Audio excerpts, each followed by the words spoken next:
Cak Ning, warga nang Nganjuk duwe tradisi tahunan telek entung utawa uler jati saben mangsa rendang. Warga rame-rame nang alas jati ket isu. Mari ngono, entung iku dimasak terus digawe lawuh mangan keluarga.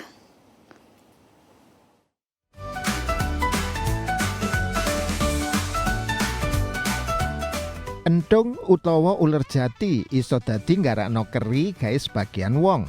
Tapi gawe warga dusun Kepuh Telu, Desa Balungrejo, Kecamatan Bagor, Kabupaten Nganjuk, entung kepitung barang sing penting pas mangsa rendeng. Mangkane saben mangsa rendeng kaya saiki, warga rame-rame telek entung nang alas jati. Biasane warga budal jam 8 isuk terus mule nek wis sore. Entung iku diteleki barek cara ongkreh-ongkreh panggonan sing dibiji ana entunge. Antarane nang ngisori godhong jati sing bolong dipangan uler. Gak atik nganggo alat, entung sing ditemokno langsung ditarik dilebokno wadah.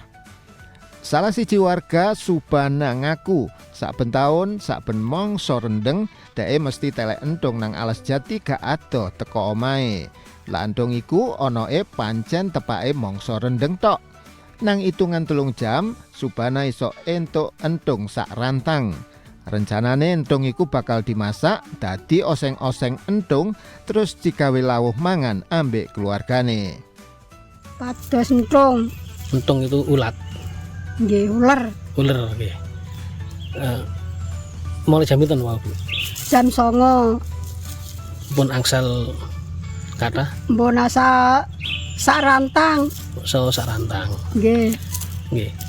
Entung iki wontene pas musim-musim napa, Bu? Nggih, musim labuh ngeten iki.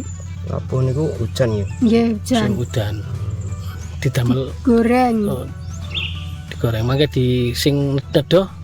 Sing nedo nggih kula sak keluarga. Jare warga entung iku uripe gak suwe, cuma seminggu sampai 2 minggu tok. Luwe teko iku entung bakal dadi kupu. Ahmad Sarwani, CTV.